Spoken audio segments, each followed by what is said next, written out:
been 1 week since I got a new tattoo. As mentioned in my previous video, that tattoo is an extension of my new thigh piece on my left thigh. That's my chandelier of floating alien uteruses. Has expanded into kind of like a very elegant tramp stamp. We explicitly decided that we wanted to emphasize my butt. Why don't I kind of document during the tattooing process and then, you know, a week of healing what I usually do. It was nice to do something during like these COVID times, like actually have a conversation with people that aren't like within your immediate social circle, like what we used to like take for granted. Everyone has a tendency to be more emotionally open these days because when you do get the opportunity to talk to somebody, you're like, I haven't talked to anybody for like months. Getting tattooed is already kind of a intimate experience, so it's nice to be in an environment where like you're not feeling, you know, super weird. The tattoo studio that I go to, it's usually just me and my tattoo artist, and she wears her mask, I wear my mask. Tattoo artists obviously have their like blood pathogen certificate, so they understand and know how to keep things sanitary. It's a relatively low risk thing to be doing, in my opinion anyway.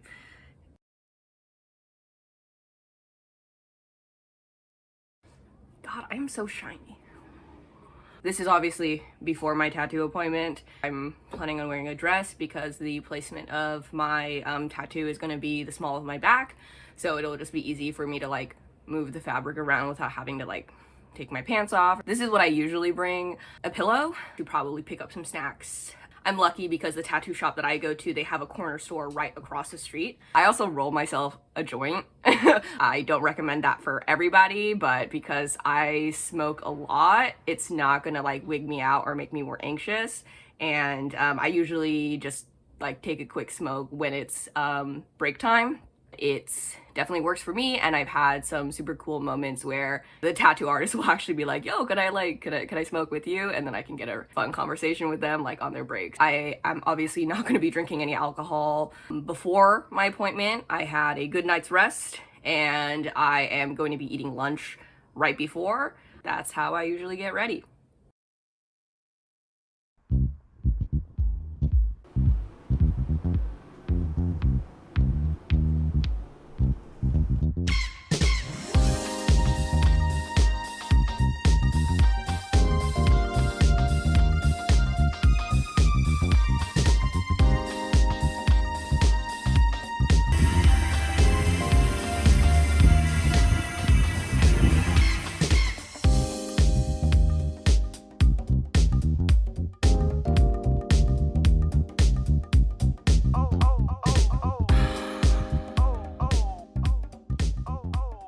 Each half of my tattoo was about an hour and a half. Started on my first half of the tattoo.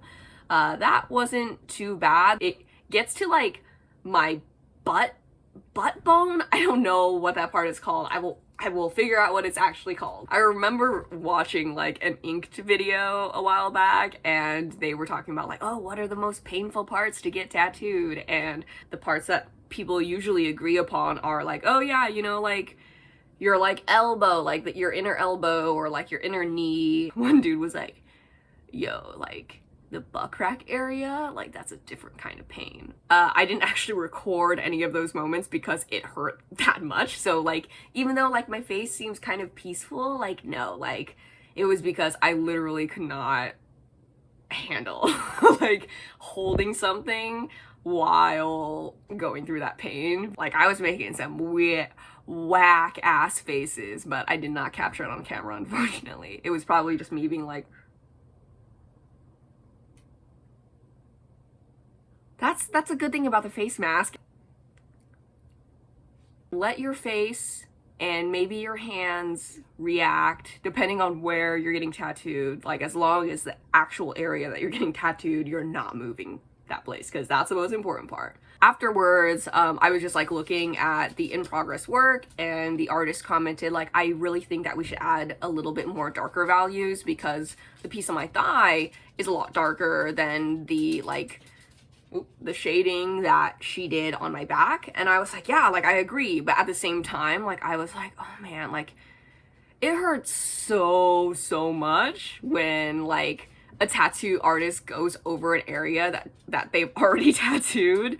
And I was like, oh man, like I gotta brace myself, that part is gonna hurt. And she was like, yeah, so we're gonna finish like the second half, and then I'm gonna go over it again and just add some darker values to it. Good job, bud. And I was like, okay, like in my head I was like, oh god. She finished the first half, we took a break, I smoked some weed.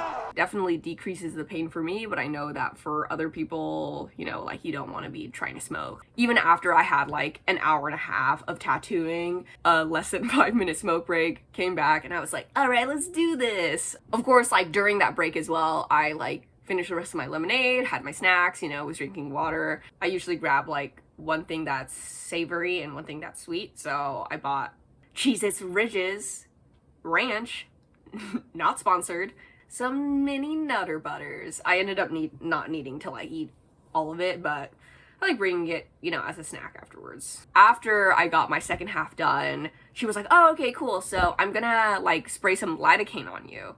And like, oh my god. It basically like numbs the tattoo pain, like the surface tattoo pain for a period of time. You do, for at least lidocaine, you do need to have your skin like actually broken open first. It's numb for about like 30 minutes or so, and that's like really good for the finishing touches. I never ask for it because I'm a little more traditional in the sense where I'm like, the tattoo pain is also an important part, but I also know like I've reached a point in my time getting tattooed where like I'm not like all about the pain. I'm also like, yeah, you know, like I'm okay with not suffering. I've experienced when a tattoo artist without lidocaine has gone over an area that they've tattooed before. It's not fun. It's not fun. I always give my tattoo artist, if I can afford it, 20% tip. The only time that I don't give my tattoo artist at least a 20% tip is if I can't afford it. So if like the base amount is already like a really large amount and doing 20% of it is like another big chunk of money that I cannot afford. But otherwise, I try my best to do a 20% tip. For me, I'm totally cool with getting second skin Sanoderm on my tattoo. My tattoo artist told me like apparently not a lot of, but there are some tattoo traditionalists who are like, I don't like Sanoderm. But honestly, it does help the tattoo heal a lot faster, and it does reduce the itching time, at least I've noticed, in comparison to when I've only used like plastic wrap or those like tattoo gauze stickers. Your skin after getting tattooed is an open wound, and it's like going to be bleeding out blood plasma, things like that. And if you cover it with the Sanoderm, it's going to keep that inside and keep it moisturized without you having to like apply and like deal with it like all the time. The bandage wasn't exactly flush against my skin. There was one air bubble. That one side like seems like it leaks a lot more ink, but that's only because it wasn't totally flush. Even if you do use Sanoderm, the bandage pretty flexible, but it's not super flexible if you are somebody who moves around a lot in their sleep. Me. So you are gonna leak. Get ready for that. That is ink and blood plasma. I have like a stained pillow. If you want to avoid doing that, make sure to wear something over it that you don't really care about so it can like absorb the ink before it like hits your pillow or your bedsheet. I won't take it off until the tattoo doesn't feel like warm and inflamed to the touch. It usually takes about like 2 days of like having the bandage on. I don't keep it on longer than 2 days anyways. This is like unnecessarily erotic only because the tattoo is like near my butt, so I'm gonna cover my butt crack as best as I can. And it's basically kind of like taking off like a tape bandage, and I do not recommend taking it off dry.